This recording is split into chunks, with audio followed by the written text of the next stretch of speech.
Welcome, everybody. You're listening to It Came From GenX again here on WMBU.org and other places that Fisher will tell you about in a minute. But listen, it is party time once again here with the Gen X crew, celebrating 1 year. Come on, guys, let's give it up. Yeah. All right, I'm Keith Porter, and you hear the claps. Yes, you're getting the claps from Skinner and Fisher once again. Just like the 90s. Yeah, happy anniversary, fellas. Just like the 90s, Fish.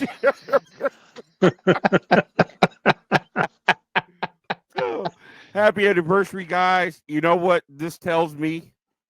You guys need to get a life. It's been a whole year you've been doing this. A year? Hell, oh, my God. Can you believe that, Fish? Been more than 1 year when you count the football show. But yeah, yeah.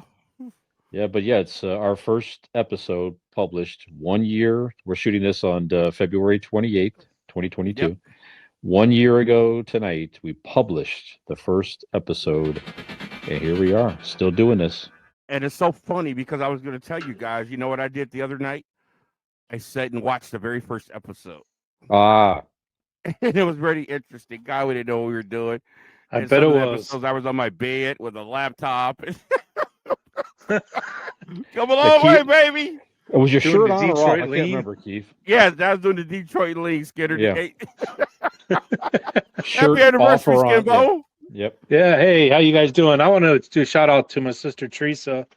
Today's actually her birthday. Yeah, I sent her one earlier today. How old is the whippersnapper? Good for her. She's celebrating it down in Florida in the warm weather, so I'm glad she was able to get away. She comes back tomorrow. Smarter than us. But happy birthday, Teresa. Yes, happy birthday, little sis.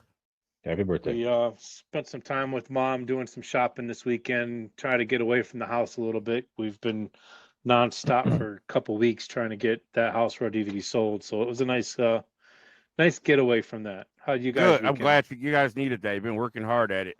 Getting closer? Yeah, we are. We're very close. All right, cool. Fish, what's up, brother? How was your weekend? It was pretty good. So as you guys know, I got a new vehicle. Yes, congratulations, my man. Thank you.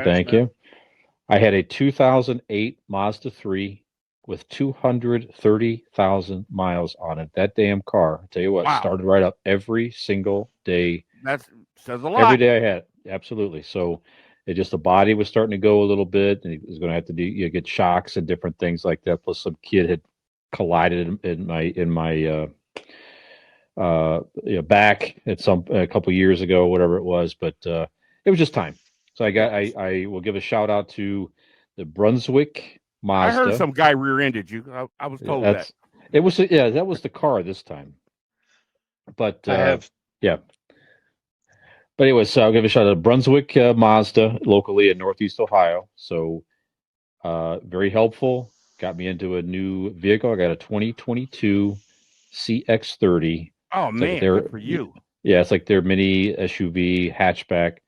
I tell you what, it's such a weird experience. Driving in a 2008 vehicle up to the dealership and driving away in a 2022.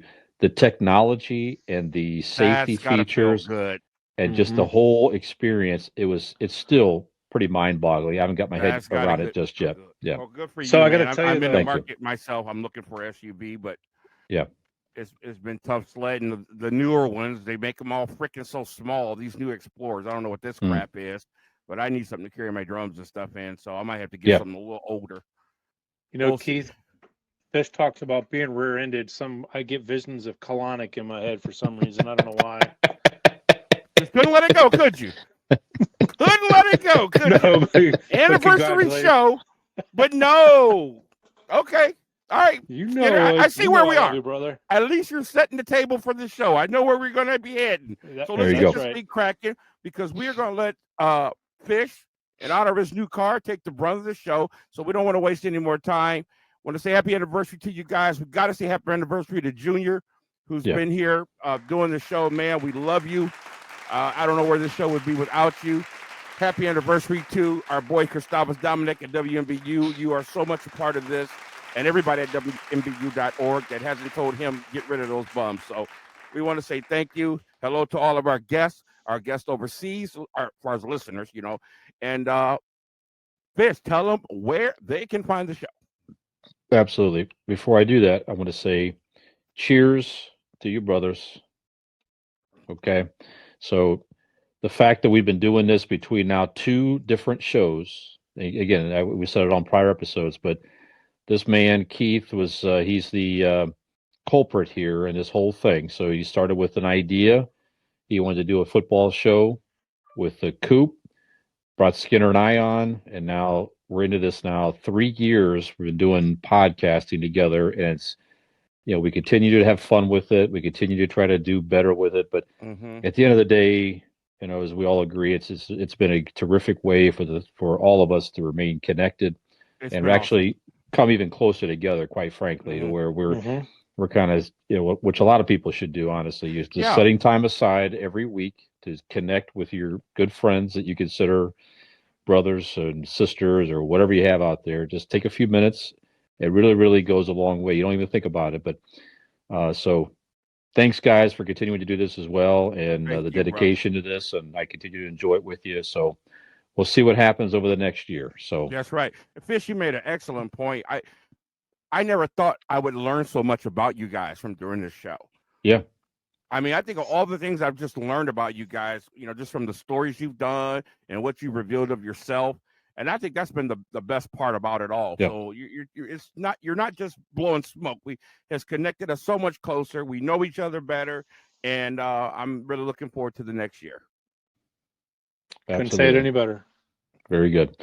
All right. Well, you might be listening to us on WMVU.org, Global Internet Radio, Mondays from 7 to 8 p.m. Eastern. Just pull up their site, click Listen Now, and you can check us out live there.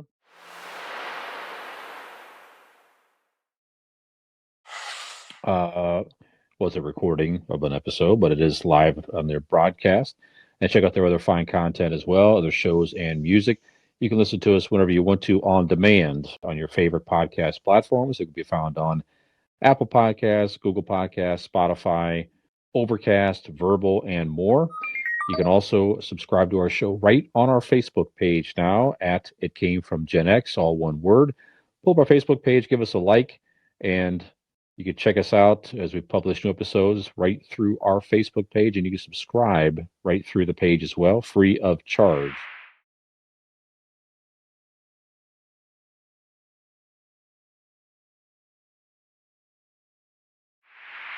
Links to all of our social media, YouTube channel, Facebook, Instagram, TikTok, Twitter, all that good stuff can be found at 2 main places.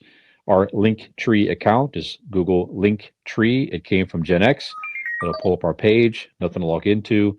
It's simply a platform to link to our social media.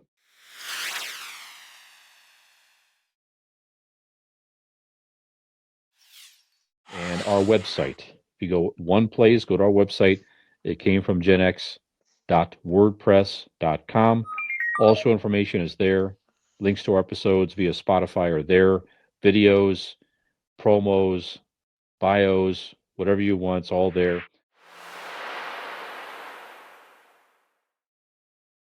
And if you choose to support the show, you can link to our Patreon account right through our website. If you wish to give us a couple of bucks, feel free to do that as well if you would like. If not, you don't have to. We appreciate your support for listening.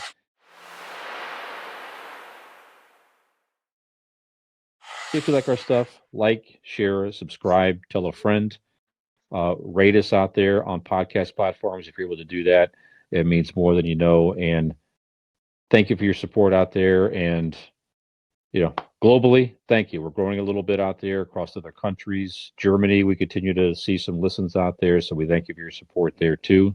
So on to the next year. And like I said, let's see what happens, and onward and upward, brothers. Here we go, guys. Let's plunge into the next year. Starting off with my man, Skinner. What you got for us, baby?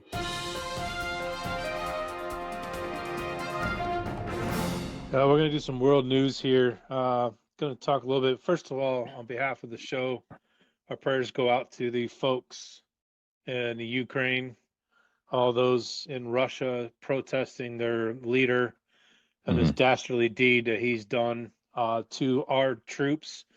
Well, I'm proudly wearing my United States veteran hat today in honor of our troops that have to be uprooted from their families to go over to the area. It's just a heartbreaking, dastardly, incredible thing that's going on over there. And I can't say enough of how proud I am of all the men and women in uniform. I posted something on Facebook today that a meme talking about that somebody was considered a hero because they decided they didn't want to be a woman anymore and changing over to a man. But you have a picture of the mayor of Kiev sitting behind a 57 caliber gun protecting his city. That's a hero. That mayor protecting his people, protecting his city. He's got, if you haven't seen it, check out my Facebook page. It's very powerful, truth.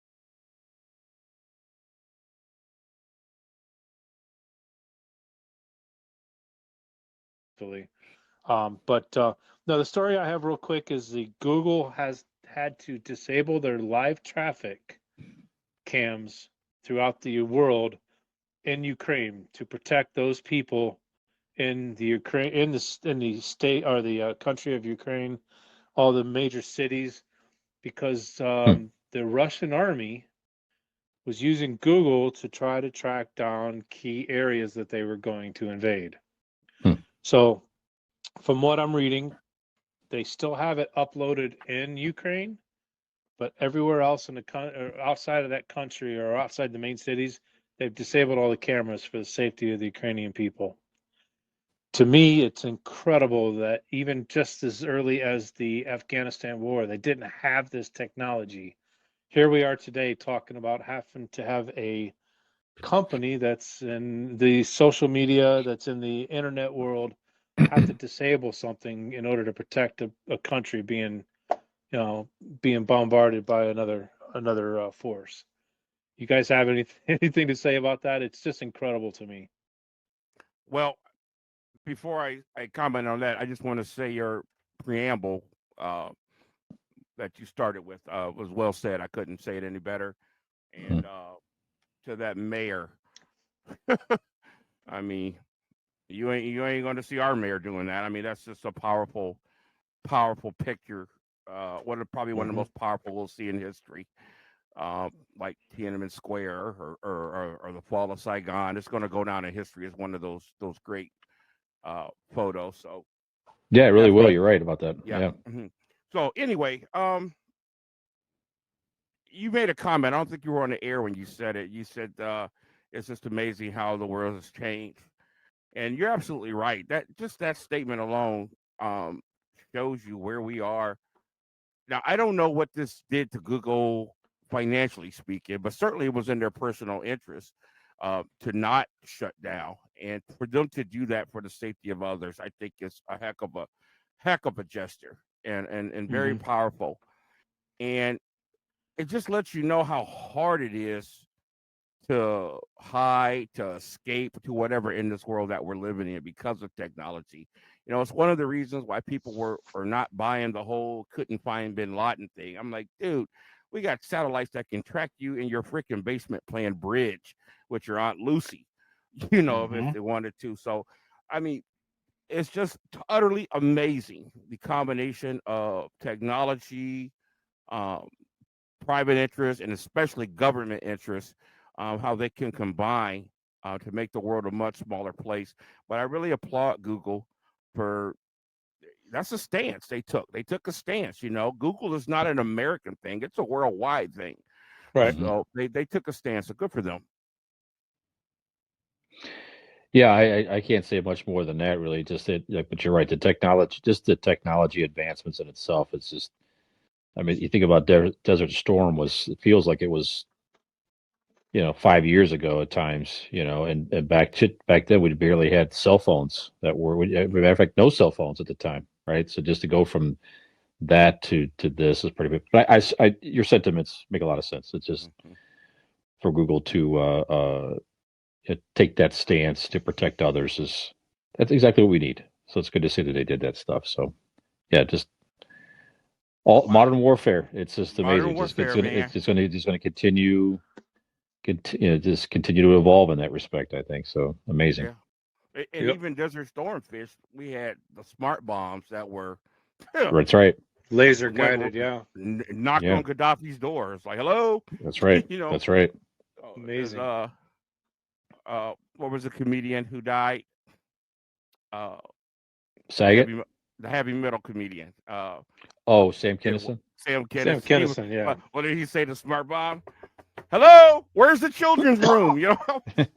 Yeah. But even then we had some great technology. So now, just imagine, man, it's just crazy. Yeah. So, I got to tell you guys something. I wish I had it with me right now. It's over there, so I don't want to get up and get it. But just to let you know where technology is, I ordered this amazing wallet. I had a RFID wallet. I don't know if you've seen those. It was a little small black case, just enough for your cards to fit in. And it had a clip on the outside for your cash. And it had the special material so people couldn't read the chip on your credit cards. Well, I had it for a few months. Then I saw the upgrade, which is amazing. I'll bring it on the next show. And basically, it's a leather material, but it has the same RFID protective material. It opens up, it's magnetic. There's room for some cash, maybe a few extra cards. You close it up, your credit cards go on the top. There's a button on the side that you press and they come up. But on the front of it was this circle, this silver disc with the Apple logo on it, which I thought was awesome design. So I ordered the wallet, and when I got it, I opened it up, and in that little circle was a piece of black foam. I was like, wait a minute, where's my cool, Apple logo? Well, I had to do more research and found out that wasn't just a logo or design. You had to order it separately. It's something called AirTags. I don't know if you guys are familiar with this. It's brand new technology, and it's spreading like wildfire. So I was like, oh, my gosh. Okay, so let me order this AirTag. It cost about $30. I got the AirTag a few days later. Didn't know how it worked, but it had a plastic tag inserted in it. As soon as I pulled that tag out, that tag immediately registered with my iPhone. And a map came up, and the map had my address and said, your wallet. Oh, okay. And it fits down in that little spot, so you can track your wallet anywhere on the Google Maps. I was like, wow, this is amazing. Wow. So after I got done being impressed, the first thing came to my mind, I think I was talking to my son. He's like, somebody's going to pervert this. I was like, you're not kidding. And sure enough, it wasn't a few days later, I read how some guy stuck an AirTag, hid it in some woman's car, and tracked her and assaulted her. So, and then the next thought came to me was like, okay, I can track my wallet, and they make them for keychains, they make them for your luggage. And I was like, well, if I can do that, who can track me? Sure. Just a thought. But anyway, I hear now they got technology on your phone where you can turn it on to see if there's an AirTag on your car or something. But that's where we are. So anyway, thanks a lot, Skinner. Great opening story. And we'll get on to some quick sports and music. Skinner, by the way, we had an AirTag on Keith for a while, but it was just pretty much bedroom, bathroom. You don't want to do that? Yeah, we knew where he was at. Yeah, so that was it. You don't want to do that, Fish. Batter's looking for a doctor. One of those. He's been in the bathroom for several hours today, Skinner. I don't know what's going on. Yeah, I don't know. What a story that'll tell. That's a whole show right there, guys. Please don't do that. Talk about Lucy, you got some explaining to do. Right. I'll never hear the end of it from Marcy. Oh gosh. Okay, every week the pie chart's a little bit. There's a little bit more in the kitchen, a little bit more in the bathroom this week, a little bit more in the bedroom this week, and then other is like this the teeniest slip. Other. It's the other that you got to worry about. Right. But the stories you come up with, yes, we do. That little slither of other. That's the most dangerous part, man. Yep, that's right. Yeah, I believe it. All right, guys.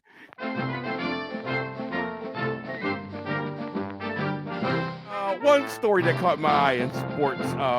It happened a little bit ago, but it's picking up a little steam. It kind of went unnoticed, but the story got out with Fish, your beloved Dallas Cowboys. And apparently they paid a $2.4 million settlement to 4 cheerleaders.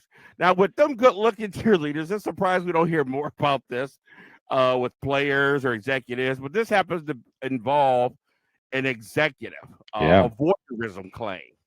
Mm-hmm. Voyeurism. I did read this, yeah. Mm-hmm. So, let me read this. According to documents obtained by ESPN and people with knowledge of the situation, the cheerleaders accused Rich Dalrymple, the Cowboys' senior vice president. Now, get that title, senior vice president of public relations and communication, of using his security key card to enter the back door of their locked dressing rooms during an event at AT&T Stadium, aka Jerry's World, on September 2nd, 2015. One of the women alleged she clearly saw Dalrymple standing behind a partial wall with his iPhone extended toward them as they were changing their clothes. According to the people with knowledge of the event and letters sent by attorneys for the cheerleaders to the team. You know what, dude? I don't know what this guy's salary is, but go to Vegas or something. If you're that hard up, you got to stand behind a wall and record cheerleaders. You're the senior vice president of community. Listen, if I'm the senior vice president of this house, I'd be happy. You know what I'm saying?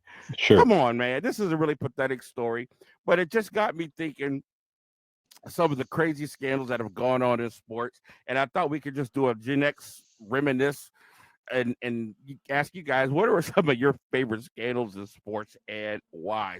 Skimbo. Mine's the baseball in the 90s with the human growth, the HT, what is it? Human growth hormones, HGH. After the home run race, Sammy Sosa and Mark McGwire, that incredible year in 1998. That was one of my most incredibly fun baseball seasons of all time. A lot of people. To the Indians going to the World Series back in 95 and 97. But to watch McGwire and Sosa go at it, and at the time, the HGH was legal. It was just coming out. Mark McGwire, Sammy Sosa, all of them guys, the pitchers, Roger Clemens, all of them, even Barry Bonds, even though he's still to this day says he didn't do it. They all juiced up, and it was legal. Now, when they said it's done, this is now illegal, Barry Bonds continued to use it, and you know what happened is he got the home run record for single season. He passed Babe Ruth, which I will never, ever recognize, or Hank Aaron, excuse me. I'll never recognize the home run king as being Barry Bonds. After they say it's no longer valid, you can't do it no more, he continued to juice.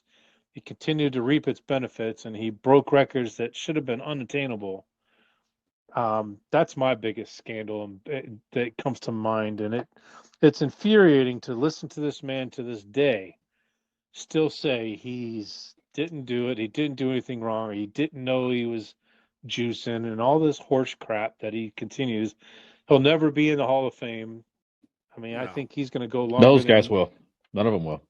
No, Mark McGwire, as much as I hate, it pains me to say it, he is one of my favorite baseball players of all time. I watched him play baseball in Alaska before he was a known person, a known baseball player in this, down here in the continental U.S. But he played in Alaska before he made it big in major leagues. So it pains me to see that he will never make it to Cooperstown, but I understand why.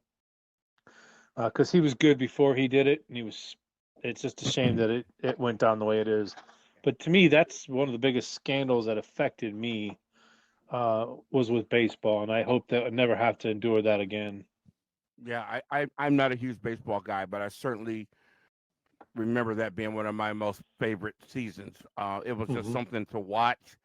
Everybody was into it, and I don't know who made the statement, but they were so correct. They were like, "This is everything right about baseball right here." The camaraderie, the respect, all that was great, and then it got totally mucked up a year later with all this other stuff. So yeah, I definitely remember that. Yeah, by the way, go check out. There's a 30 for 30 documentary on ESPN with that season. The Mark McGwire, Sammy Sosa. All those 30 for 30s are great. Yeah, You know, very entertaining. Real quick before you go, I saw number 34 at Jacobs Field. I went to that game where St. Louis played in Cleveland. When he hit the sign? He hit the sign out there in left field above home run porch. It was absolutely incredible. Anyway, I didn't mean to cut you off. That's okay. Yeah, so it's baseball seems to have the scandal there, I guess, but a couple come to mind real quick. Pete Rose gambling. Such, it's interesting when and we all know the story. Obviously he was caught for game. He was a manager. This is player manager of the Reds, and he was caught gambling on the Reds, not against the Reds, gambling for his team to win, which was, of course, against the rules, and to this day is still banned from baseball. And it's very interesting to see some of the guys who are not banned from baseball for whatever, substance abuse and this and that and the other, like you said, but they won't get in the Hall of Fame, but they weren't banned from baseball. And it's still to this day, in my opinion, a shame that Pete Rose can't get in there with the gambling thing. I think Go ahead. Skinner was nailing it when he talked about Bonds.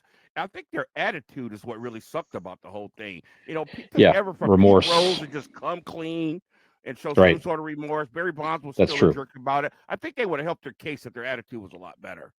I agree, certainly. And then more recently, the Houston Astros getting caught for cheating with the whole trash can banging to steal the signs, and then they won a World Series, and which is certainly tarnished in the baseball world. And the Astros at the moment are still looked down upon by many in the baseball world, and many enjoy watching them lose, myself included, for a while. It'll go away over time, but that's certainly a recent scandal that comes to mind. So, Keith, what do you got? Oh man, just a couple that I know that impacted me. Surprisingly, guys, in the world of figure skating, the whole Nancy Kerrigan, Tanya Harding. Oh yeah, sure. I was just so fascinated by that because I don't know why, and I'm ashamed to admit this, but I gained so much respect for Tanya Harding. What? Dude, here's this white trash, right? Who had a talent, but she knew it wasn't good enough. And she just went so total gangster in the nicest sport of all, all the guys are all like, hey, you know what I'm saying? But my sister can beat up every guy in that sport, you know what I'm saying? And the kindest sport there is, she went straight gangster, man. She's like, look, you need to take this chick's knee out, you know what I'm saying? Oh my! So I couldn't help but laughing during that whole thing. It was sad, and then of course you can forget the image of Kerrigan. I want to say, God! Shut up! Boy, yeah, there was a great movie on that story, by the way. So it's great. Go check that out. Yeah, great stuff. So that one sticks to my mind, and another one that sticks to my mind, I thought was awful. That was Bounty Gate. And it was so funny because I called it before there ever was any information that came out. I never forget watching that game saying, man, something different is going on here, man. They were hitting Brett Favre like I have never seen a guy get hit in my life. And it seemed egregious. There should have been way more personal foul penalties called than it was. And to find out that was going on, I thought that was, to me, that mucked football up worse than anything. I thought the penalty should have been more severe, but that one really impacted me because by all counts and means, that Minnesota team should have been in the Super Bowl, I thought. And of course, Brett Favre and threw an interception. That wasn't even necessary, but that impacted me very, very hard. That was the Saints, right? Saints did that, right? Yes. An NFC title game. But speaking of that, guys, it just reminded me, I got to tell you something, which is more in the pop culture thing. I don't know if you guys have seen this movie. It just came out. I think it's on HBO Max, if I'm not mistaken, with Kevin James from King of Queens. It's actually a Netflix, dude. I'm looking at that to say something to you about What's the name of it? It's called Home Team. Home Team. It's a backstory. I decided to watch it. Yeah, and I thought it would just be a funny Kevin James movie, and it's the actual. He plays Sean Payton.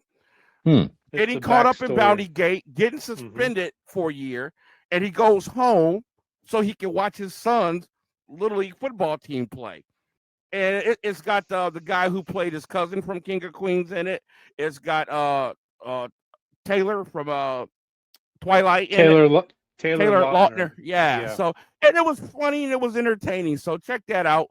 But it's called Home Team. Home Team. Just speaking of the whole scandal. But those are the two that hit me. And of course, I laugh heartily at the Tiger Woods thing. Not that he, his marriage was messed up, but when you heard the details of that, I just thought it was hysterical about, some of his mistresses and one who blew the whistle on. He got mad because she asked him for some money to pay the rent. And for the first time, the black in him came out. He's like, "Baby, I ain't got it." The ex-wife took a 9-iron to his ass. Yeah, he's like, "You should have caught me yesterday, baby. I just spent on some bills, man. If you'd asked me yesterday, it was worth about $5 billion." I was like, finally, the black in him came out. Saving it. Yeah. So anyway, that's what I got. Just a quick rundown, guys, of this day in music history. I was going to skip it, but I thought it was some interesting stuff. U2, this day, 1983, released their third album, War, which produced some of their biggest music today. My favorite U2 song, Sunday Bloody Sunday. When I saw that, I thought they were one of the most unique bands. Who knew they would become one of the biggest bands in the world? All those guys are worth close to $1 billion, which is amazing. Thoughts on U2, guys? Fisher? Just all-time great band. Yeah. Skinner? I mean, there's not much more to say. Yeah, see, I have different opinion. I'm not a U2 fan. I like the song that you mentioned. But yeah, no, I thought they were, I'm not a big fan. Okay. One of the great days in music, 1984, Michael Jackson won 8 Grammys for Thriller. We'd never seen anything like it. I mean, his name was just getting called every music show, every category. That was an incredible year for him. Oh my God, it was just utterly incredible, guys. You don't see things like that anymore. Not too much. Also, 1986. Now, this is interesting. I'm going to tie two stories together real quick. 1986, George Michael announced that Wham would officially split up. If you guys saying you didn't listen to Wham in 86, I'm going to call you a liar. We all did. Yeah, I hate to admit it. And also, Boy George, on this day in 2008, pled not guilty to falsely imprisoning a male escort. So I thought about the whole Culture Club Wham thing. They were out at the same time, and it just hit me. We thought that we were living in the gay movement now. It started back in the mid 80s. We just didn't know it. I mean, who knew when George Michael was singing all those songs, he was singing to a guy? Any thoughts about Culture Club or Wham, Skinner? Wham, I listened to. Culture Club, I couldn't stand. Boy George, his vibrant, over the top. I loved them. I'm not surprised you did. Not a fan of Culture Club, but yeah, Wham, they had some good music. It was typical 80s. George Michael went on to be a bigger star as a solo artist, but right. Yeah, come and go. I won't turn the music off, but both those guys right there, two of the most iconic male voices of the 80s, hands down. I would have to agree. If you go back and just listen, I remember seeing Culture Club on MTV at first, and it blew my mind at the time. And someone said, "No, that's a guy." I'm like, "What are you talking about?" Yeah, no, right? It wasn't registering yet. Yeah, Mommy, I'm confused. And when I understood it, I'm like, I guess I don't care. Right. At the time, I guess he has one of the most unique voices in pop history. I love him. Karma Chameleon was my favorite Culture Club song, but if you really want to understand Culture Club, listen to the song Victims. Unbelievable, man. Yeah. And also, guys, this day in 1997, Death Row Records boss Marion Suge Knight was sentenced to 9 years in prison for violating his probation for a 1995 assault conviction. Listen, has there ever been a more scary figure in the music world than Suge? I mean, if the stories, half of them are true about this guy, I've never seen anything more intimidating in my life. And then if you want to see something scary, go on YouTube and go on, oh God, is it Jimmy Fallon? I can't remember which one, but he basically admits being behind killing I can't think of his name from NWA. He died of AIDS. Eazy-E. And he talked about going up to the guy and they popped him with a needle that had tainted blood in it. It's like, wow, are you serious? Did this dude just say this on TV? Scary dude, Fish. I don't know that much about it. I can't add more to that. Okay. Skinner, you know anything about Suge? No, he was a scary dude to look at, and all the stories, like you said, if half of them are true, my God. Yeah, there's a story holding Vanilla Ice, which was true. Vanilla Ice admitted it. Held him over a balcony by his ankles. Wow. Threatened him. Yeah. Just real scary. This year, just a few years ago in 2016, Adele was #1 on the UK and the US charts. That's hard to do with her studio album 25. She's probably the last artist that has blown my mind that came onto the scene. I'm still a huge fan. The new album, not crazy about, but man, she was just something special. Any guys Adele fans, Fish? I don't know if I'm a fan per se, but again, super talented in our definitely one of the best voices in music today, in my opinion. Yeah, Skinner. Very recognizable voice. There's a lot of girls out there that try to emulate her. Yeah, I ex-wife listened to her a lot, so I got to know the music because of that. But that's another one that I don't seek it out, but I don't turn the radio off when she comes on either. I love her. Some of her albums the last two before the new one are just outstanding. My only problem with Adele is she doesn't cut loose. Like her music is like almost fast food. You know what you're going to get. You know what I'm saying? Cut and dry, yeah. Yeah, and her type of music, you want to hear like a Whitney. Go take it up a octave and get a little crazy at the end. She doesn't do that, but it's just great songs. Great songs. Okay, also happy birthday. Somebody you guys might not believe I like, but in 1997, a young man by the name of Jason Aldean was born, slowly becoming one of my favorite country artists. Man, I love some of his songs, particularly the song You Get What You Got. You guys like Jason Aldean? Absolutely. Okay, awesome. But that's it for me for music. And we're going to let Fish or take it away. Go ahead, Fish.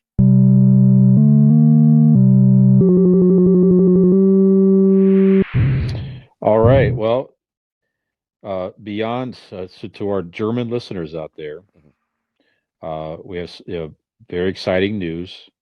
So they've a few things that our German fans are interested in. We know this. It's of course David Hasselhoff, still #1. We're maybe I think we're third, perhaps. But I think second though is the Scorpions. So the Scorpions, iconic. If you're our generation, certainly, and you're in Germany, I would venture to guess you're probably a Scorpions fan. The Scorpions had a new album release this week, Rock Believer. I was listening to it this evening actually, and it is a solid Scorpions album. You know what you're going to get with the Scorpions. They still sound terrific. Klaus still sings awesome. Matthias jamming on the guitar. Rudy's still with the band.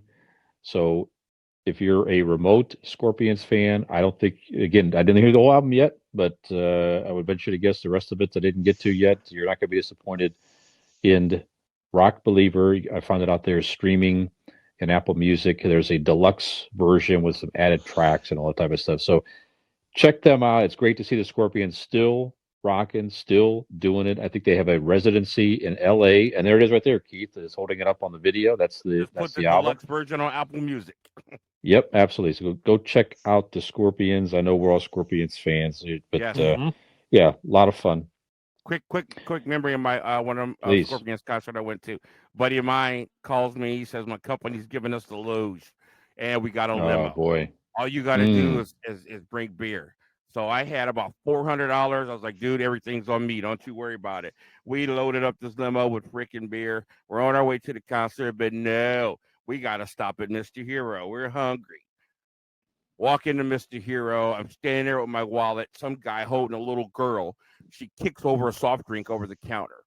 I immediately go to help and put my wallet down and left it on the counter. Yeah, get out to the car. Go, oh crap, go back in.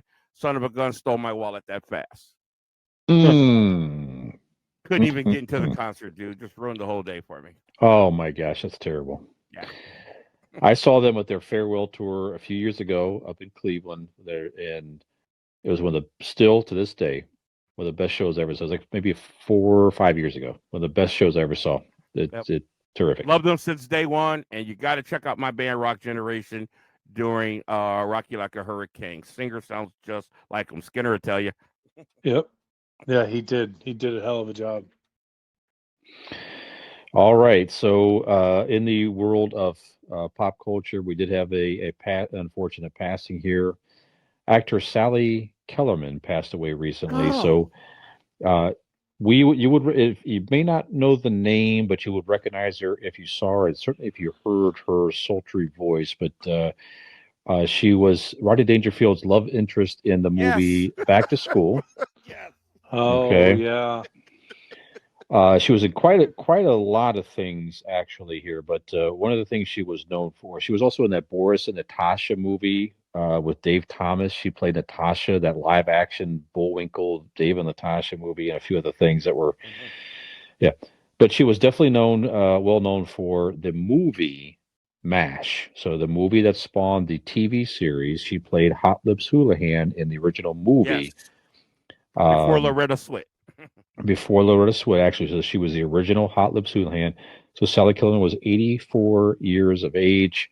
So I said I kind of knew her. I definitely knew who she was. I knew some of her work. So I don't know. Any thoughts on Ms. Kellerman, guys, before we go on to the next story? I know her very well. None of her movies were like standout big deals to me or anything, but everything I've seen her in, the two things that stood out was one, the voice, and two, she was a very animated, intricate actress, and I like that about her. And the only movie that stands out to me is Back to School. Yes, I love that movie. She was great in it. And she was Sally Kellerman. If you want to watch her in the classroom scenes, you get the gist of who Sally Kellerman was throughout all her movies. Yeah, very good. Especially when you read the poetry. Sorry, Keith. No, you're right. Yeah, I didn't know much about her.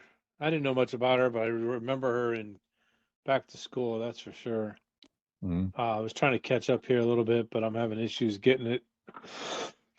Excuse me, but she sure does look a lot like Loretta Swit.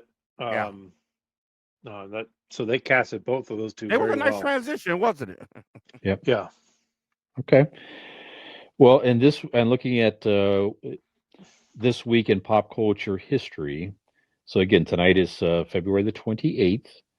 This day, back in 1983, it was the final episode of the TV series MASH. After 11 seasons, it was a special 2.5 hour. Think about this now: a 2.5 hour television episode, and at the time, it was watched by 77% of the television viewing audience. Now, obviously, a different world back then. Network stations. Cable did exist, but it was still not a lot of, I don't know if it was virtually any, if it was very little original programming at the time, I can remember anyway. But certainly that series was definitely, in our generation, one of the most iconic television series that we're ever going to see in our lifetimes. I remember at the time, certainly huddling around with my parents and watching that show for years, growing up, and just, so I thought it was very powerful. I definitely remember as a kid, hit me emotionally. A lot of the scenes, even back then, when BJ and Hawkeye, when Hawkeye flies away and BJ had the goodbye.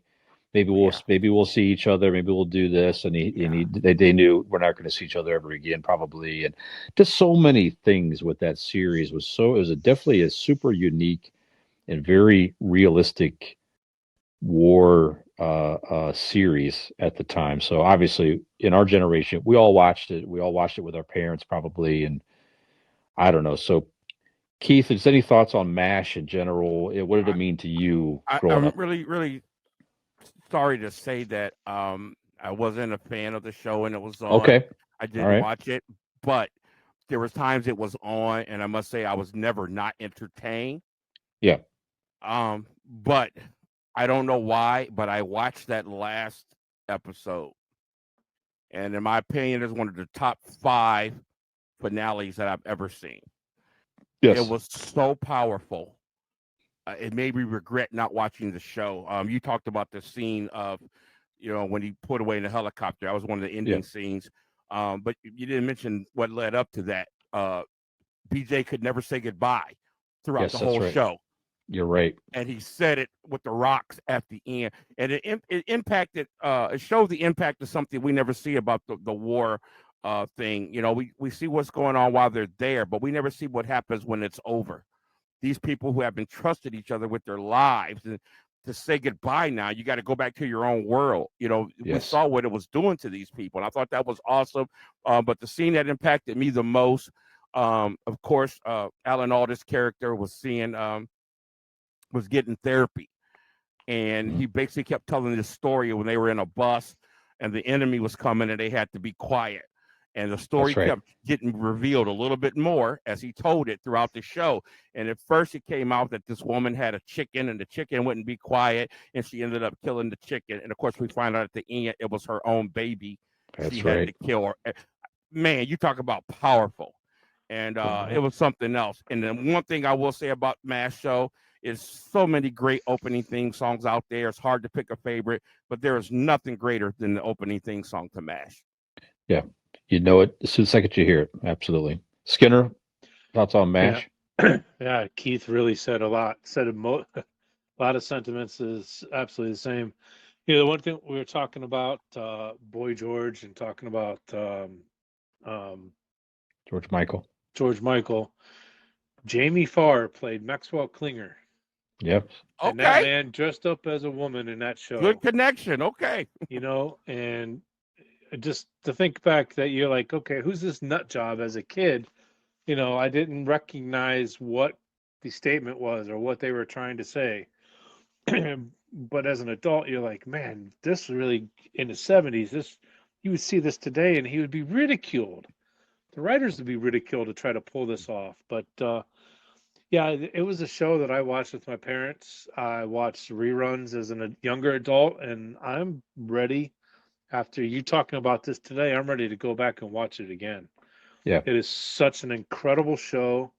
Being a military veteran, I have it's got a very strong connection to me. In addition to just being an incredible show, telling an incredible story. The characters. What I like, Skinner, it wasn't about the tough guys fighting. It was about the doctors saving lives. That was amazing. Yes, that's right. You're absolutely right. Yeah, so many, you go on and on and on about the powerful moments of that show. It was one of the first shows I can remember on television where people died right there. I mean, they died. They didn't hide that stuff. I remember the first colonel before Colonel Potter came in when the actor, he escapes me at the moment, but he was leaving the show. Oh, Blake, Colonel Blake. Colonel Blake, and his helicopter went out and got shot down. Lover, got shot down, right there. And it's just like, wow. And it's just like, he was such a beloved character on the show and funny and this and that, and he killed him. Powerful. And it's like, wow. And there's another episode where they had a clock timer. I remember that it was at the bottom of the right of the screen. It was like they had an hour for something, some bombs or something was going on, and they had a timer running. And there was a lot of episodes where they weren't trying to be funny at all. No, not at all. This is a serious episode. And it was just like the emotions up and down throughout that entire series was well acted, and well written as anything that we have seen and probably ever going to see ever again, probably. And Fish, the thing that we saw that we didn't think about before was these guys trying to operate a human being opened up before them with bombs dropping over their head, the lights going out. It was unbelievable, man. Yeah, yeah, very powerful. Okay, another big moment this day in 1996, and I recall being super excited on the Grammys that year. Tupac Shakur, still with us, he introduced the reunion of Kiss. The original four members came out for the first time in full costume and makeup in 20 some years at that time. Now we know kind of leading up to that, Kiss had been doing, they were doing these Kiss conventions, and then the Ace Frehley and Peter Criss started to get involved in some of those, and they did the Kiss Unplugged, which is still to this day terrific. If you're a Kiss fan at all, the Kiss Unplugged album and that video, go check that out. That is these guys. It's super good hearing Kiss songs and terrific acoustics and everything. But then the original four Kiss members came out, and it was like was reverting to third, fourth grade little Brian. Like, oh my God, it was something we never thought we would see. Never thought we would see ever again. And of course, that led up to the reunion tour, which was just awesome. The first reunion tour was just one of the best concerts to this day that I've ever seen. I was there. Up in Cleveland. Yeah, just super, super good, super emotional, but a lot of fun. So obviously you went. So guys, we had the Kiss build up, and do you remember those moments? Obviously, was it exciting to you? Obviously, it fizzled out over time. It did. So at that moment, it was huge, huge, huge, huge, huge. I you know what? I remember that moment well, and of course, the dichotomy of the whole thing was Tupac, this rapper, introducing Kiss. So that caught everybody off guard, you know what I'm saying? And I remember how he did. He was like, let me introduce my homeboys, you know? Like, you haven't heard Kiss be called homeboys before, you know? Yeah. So anyway, I thought that was great. Man, I was at that first reunion tour. Paul Stanley flew across the audience on a grapple. I touched his boot. I had great seats on the floor. And of course, they were doing that whole convention thing leading up to that. And I don't know if you guys know this, but I worked the Kiss convention. Oh, I remember that. You said that a long time. Yeah. Shelley was managing Kiss at the time. Shelley was the manager of Warrant. And of course, Warrant being from this area was Jenny Lane, who was in my apartment hanging out with me one night with some friends. Had said, hey, the guys that work the trucks and the whatever, they were on strike. And she asked one of my friends, can you get 6 big friends that want to work the convention? And we're like, heck yeah. We got there like 5 a.m. Man, it was the most unbelievable work. Trucks that was big as a house. We were unloading cases like this wide, bringing them in rooms. They had Peter Criss's drum set from '76 and all the outfits on dolls. We weren't allowed to touch any of that stuff, but we set up everything else. I got to have lunch with Kiss. They came down. The bass, the drummer, Eric and Bruce Kulick came through the elevator. We had to go in the kitchen and make the cooks go to one side so Paul and Gene could come through the kitchen because in case there was they were going to be assassinated. I'm like, really, guys? But it was an awesome experience. But you mentioned the acoustic thing. During the show part of the thing, everybody went into the auditorium. There was security down front. Kiss came in, put stools on the stage, told the security guys, just leave. Nobody's here gonna do anything. Took the ropes down and told everybody come to the edge of the stage and sit down. And we were all on stage. We had to put picks back on their mics and whatever. And they said, what do you want to hear? And just pointed to somebody in the audience. There were people naming songs I never heard of in my life. They would look at each other for like 3 seconds and then start playing it. I mean, flawlessly. It was just amazing to watch, dude. They might have did 10 songs I never even heard of before, and they didn't miss a beat. Skinner, what do you think of the whole Kiss reunion at the time? Oh, that was a big, huge thing. I remember that I grew up as a Kiss fan. My friend Brandon Brooks, who graduated in 1990 from Kenmore with us. If you remember Brandon from the band, played trumpet. Yep. Um, Yeah. he actually introduced me to Kiss when we were in junior high school. And I'm like, okay, this is a pretty cool band. And then they came out and got to know them when they were without makeup. And I'm like, yeah, I listened to the old stuff. And then I listen to the new stuff. And I'm like, so it was a big, huge production when they come up in the Grammys. And then all the tours that they were doing. And then me and Fisher and Cooper and Cunningham, and we went to the first farewell tour back in 2001. I didn't go with you guys. I wasn't with you guys on that. Okay. I don't think you were. So. Not that I remember. I don't know who I went with. I can't remember. Because I remember Ted Nugent and Skid Row opened up. Yeah. I didn't even go because Sebastian Bach, I had no desire. Yeah, Skid Row's not Skid Row without Sebastian Bach, in my opinion. But yeah, it was that year, and that was an incredible show. We sat up there on the middle stage. We were right next to the middle stage out on the floor. And there was 3 seats up front that were like second row from the main stage. So yeah, it was a throwback on the floor, baby. Yeah. So good times, great memories. Still one of the best bands of all time. Their music will never get old, at least not with me. Yeah, I think I thought you said that, Skid. I remember now because we had got tickets for one of the shows. You couldn't make it, and something happened to where I wound up going to two shows in a row. It was like the Friday and the something like that. Yeah, it was a 2-night. Yeah, it was a 2-night. No, event. Actually, Cunningham did. I take that back. You couldn't go, so Cunningham went one night. Then we went the second night with him. Anyway, he went to 2 nights in a row. Anyway, right. I digress. That's how I met one of my oldest friends, Cunningham, was our mutual fandom of Kiss, and yeah, we would talk about Kiss and all these things, and then we saw that concert together. And when they came out for the first time on that jumbotron, and they were there, and it was like, they were bigger than life, weren't they? It sure were, and bigger it was like I had so many emotions happen at that moment to where I was a kid again. Yeah, never thought I would see it.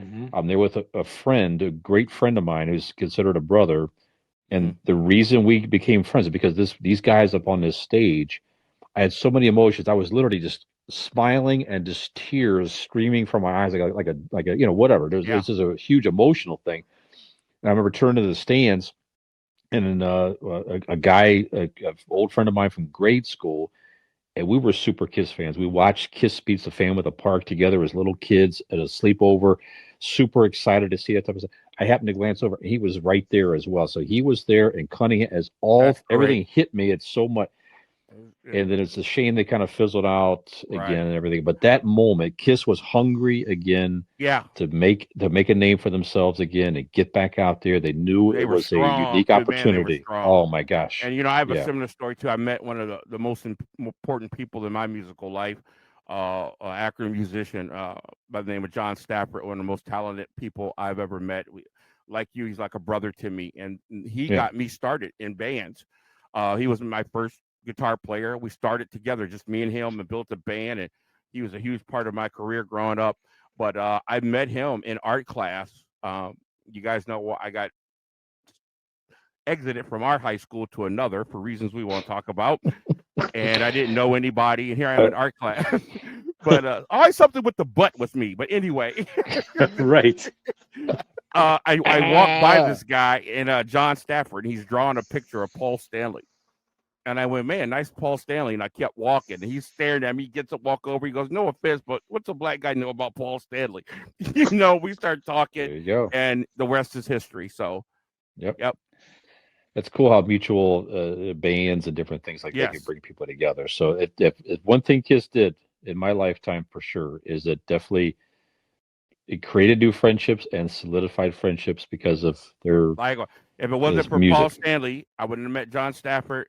There would have been no Beyond Devon. There would have been no Shadow Play, and so on and so on. There you go. Probably many people say the same thing. All right, so very good. More of a minor story. Tomorrow is March the 1st. In 1983, Swatch watches were introduced, and in our life, certainly back in the mid 80s, Swatch watches were the thing for 10, 15 minutes. I don't know how long it lasted, but it was the different neon color combination. This company was a genius at the time, and people would collect the watches and everything else. I never owned a Swatch watch. I definitely knew what they were and knew what you could recognize them and so forth. I was never maybe cool enough to get one or not. I didn't think they were quite my style, but never had one. Keith, you ever have a Swatch watch? As you guys know, I'm a watch collector. I have Yes, over indeed. 30. This is my newest one I got 3 days ago. It's Very gold good. inlaid. It's pretty awesome. But I never owned a Swatch. There you go. Skinner, you ever have a Swatch watch? Oh, yeah.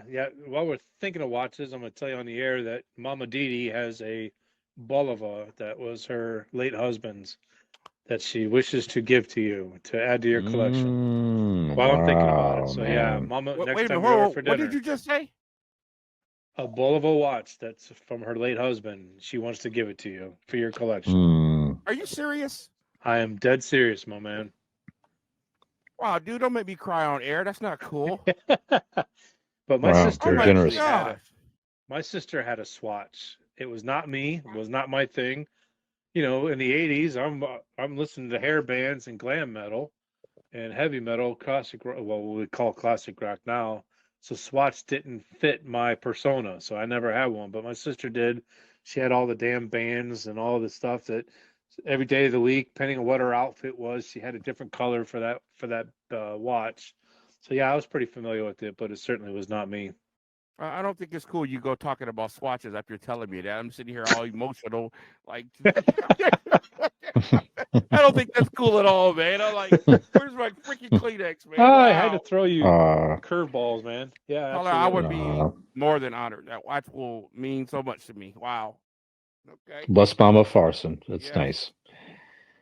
Well, let's see. On March the 2nd, a very iconic character was introduced. Now, the character was introduced well before our time, but we definitely grew up with this iconic cartoon character.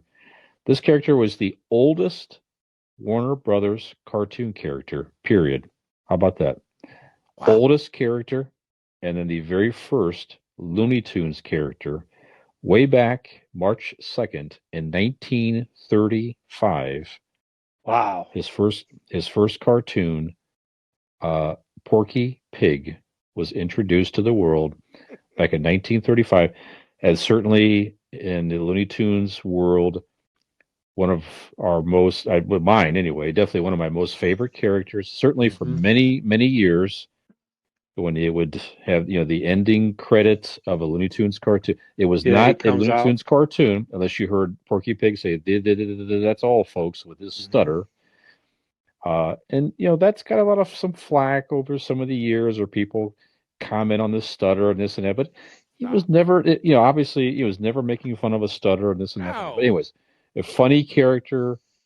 I love Porky Pig. Always loved Porky Pig. So it's certainly he, helped launch the Looney Tunes universe. He's had many different. Heck, he's even had more recent cartoons with Daffy Duck and the Duck Dodgers, series and stuff like that. So I don't know. Porky Pig, always loved him. I thought the stutter was always cute and funny.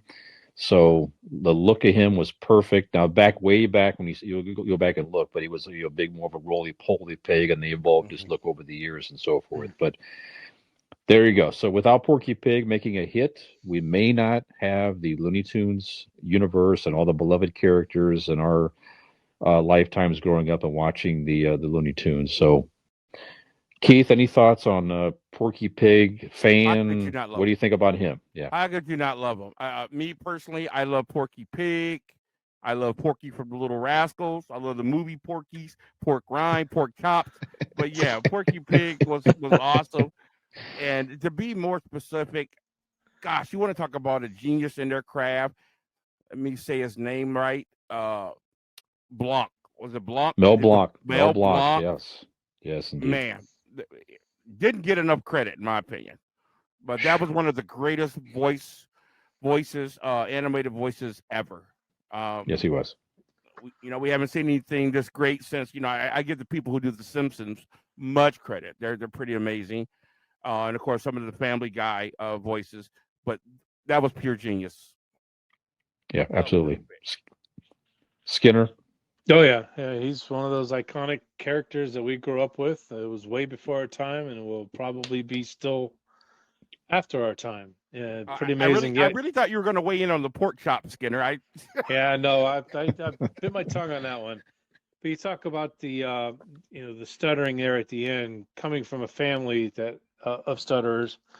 My uncle is takes 5 minutes to say a two sentence statement. So, and then of course those that know my son, he's battled stuttering problems and speech problems his entire life. But yes, Michael Jr. He absolutely does, and you wouldn't know it.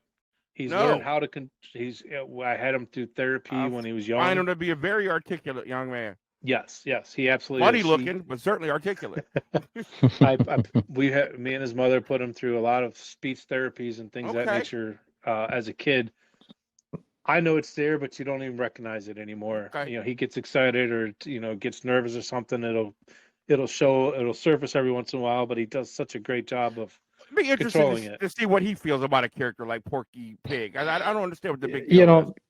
That's a great question. I was just thinking that too. I'm trying to think back of all the cartoon characters, at least, I mean, for many, many years, there weren't many that had some type of impediment. Right. And Porky Pig, and again, they never intended to make fun of stutters. Oh, no, not at all. Ever.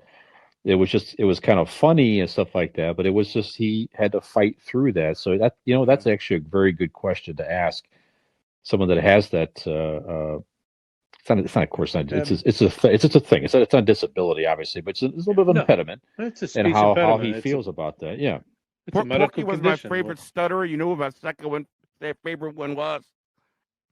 The boxer on the movie Harlem Nights. Jack Jenkins. Oh yeah, that's right. That's funny.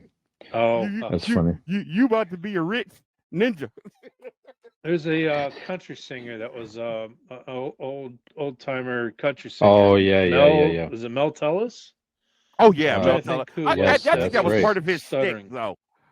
Was that real or was that part of his act? No, he actually was a stutterer. Oh, was he? Okay. In his music, when he talked. Yeah. When he talks, but when he's singing, absolutely made him famous. So, anyways, that's all I got. Yeah, Porky Pig's one incredible character. Okay, very good. A lot of other stuff happened, but one thing I noticed here is it's March the 1st, back in 1998, the first film to gross over 1 billion worldwide, Titanic. So Titanic became the first film tomorrow in 1998 to gross over $1 billion. Still one of the highest money-making movies of all time in our generation. And you saw it in the theater. It was an event. For one reason or another, you probably saw it in the theater. For one reason or another, I know I did.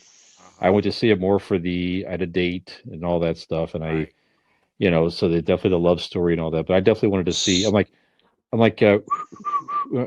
we get into the shipwreck here, I know it's going to happen here at some point. Can we tell those people? Yeah, no kidding. That was definitely the effects were definitely incredible at the time. But anyway, so it's certainly one of the most iconic movies of our generation. Certainly was Titanic. So go ahead. Let's wrap it up for our hour for the podcast for the show for our Monday nights at WMBU. And we'll continue this on this question or talk about the Titanic on let's do a mini episode right after this. So let's do that here in just a minute. So I hate to abruptly cut the show short, but congratulations, fellas, on 1 year of dealing with me and dealing with Porter and all his wonderful stories. Fisher, it's been a blast. Cheers to many more episodes. And so for Brian Fisher and Keith Porter, I'm Michael Skinner. We appreciate you all, and we will see you next week. Happy anniversary, my brothers. And cut.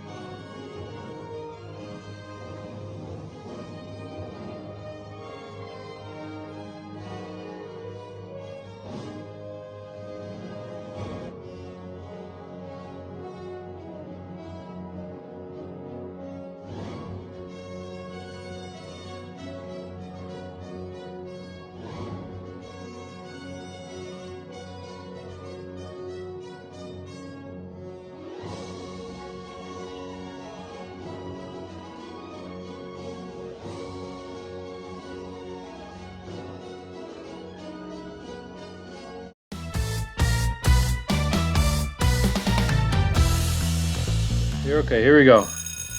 Hey, do you like to listen to your dad's friends talk?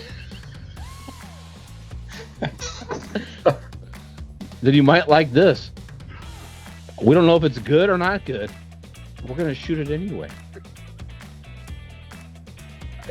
You damn kids better give us a like. GenX. That's right. And these people are going to follow us to the new page. Yep. That's pretty good. I love it. All right, okay, well, I guess we'll do another take if you want to. Okay. That's our new TikTok.